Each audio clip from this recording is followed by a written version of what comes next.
It's time for all of us to come together, for all of us to be at the table. We all live here.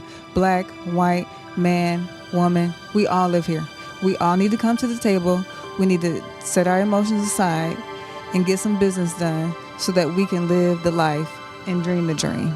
Our economy is pushing because there is an advent of entrepreneurs that are pushing the economy, that are driving the economy, that are driving the tech fields. With unemployment being at an all-time low, that is something that is wonderful. And this is something that should be on mainstream media. And more mainstream media, they need to put this information out there and show that this country is in a great place right now, because when we have jobs, that is a very good thing, and it is happening under our current president. And looking out there and seeing what other people have proposed for our lives, it's very scary to just sit back and not do anything. We cannot just sit back and allow these things to happen. That is taking away our lives, our livelihood, and we also need to protect our children and our grandchildren that are coming after us. This is about our families as well, who will be here when we are no longer here. We need to set things up so that now and in the future, people will still live a free life, because this is the best place to be. It's our responsibility to keep it that way. Black women are aborting their babies so 800,000. It's so many babies, per year. And you look at that, threatens our economy too. Right. Any nation who looks and decides that they want to get rid of their babies and kill their babies, you can understand why we're not doing so well. I just had an experience like a week ago where the pregnancies of these young children, and I call them children because they're like 13 and 14, and they're at the late stage of that pregnancy, 8 to 9 months, and the babies are being aborted. Being a Christian, I know that God is not happy with the things that are happening now, because it's almost like we're wiping out a whole generation. But think of the impact and the legacy that if you were not here, that we would have lost. Our Constitution was based on the Bible, and the God of the Bible states that birth and the ability to procreate comes from Him. It's a gift that He gave every woman. And when we are aborting at that kind of a rate, we can't even measure how our legacies have been impacted.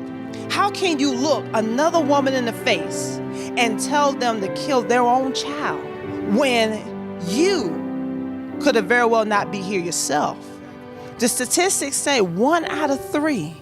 That means in this table right here, Betty, you don't supposed to be here. No future, no legacy, no contribution to America, nothing. President Trump, when he sent in the order to first provide the options before abortion, because that is not what we stand for. We stand for dreams, liberty, life, pursuit of happiness, all those things. But first of all, it's life. Regardless of your faith beliefs, you cannot deny the fact that life begins at conception. And our founding fathers believed in that principle. And they designed our country based on the fact that life is given from the Creator. So for us to paint a picture that life does not begin at conception, or that it is the Christian thing to have an abortion, we are really fooling ourselves. But Lady Liberty says something that's so poignant. She says, "Give me your tired, your poor, your huddled masses yearning to breathe free." That's the child in the womb. A huddled mass yearning to breathe free, to have a chance to live out the character of his creed.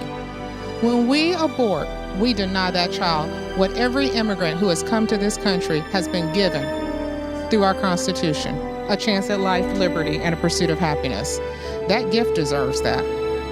That child in the womb deserves that. We need to vote based on policies and principles, not based on the color of someone's skin, not based on the stereotypes or the attachments that are to a particular race. We need to vote based on, do policies work? Does it make sense? Does it flow? Is it for the well-being of the nation? If she hasn't done anything in the last 20 years for development, then don't vote for the incumbent. Vote for a new leadership. So it's leadership. Does the candidate that you're casting a vote for truly reflect your values? Don't just listen to the news without digging deeper into their voting records, finding out what they're truly about.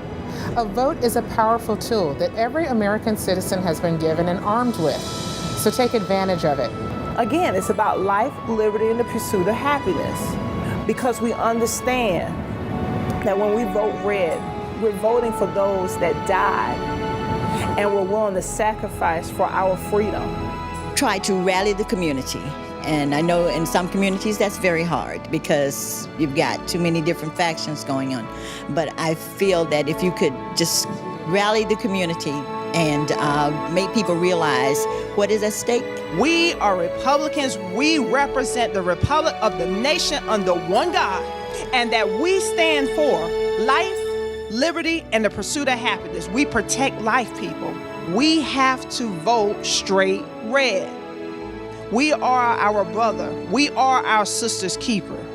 Trump can only, our president, our wonderful president, can only do but so much, but it starts with us.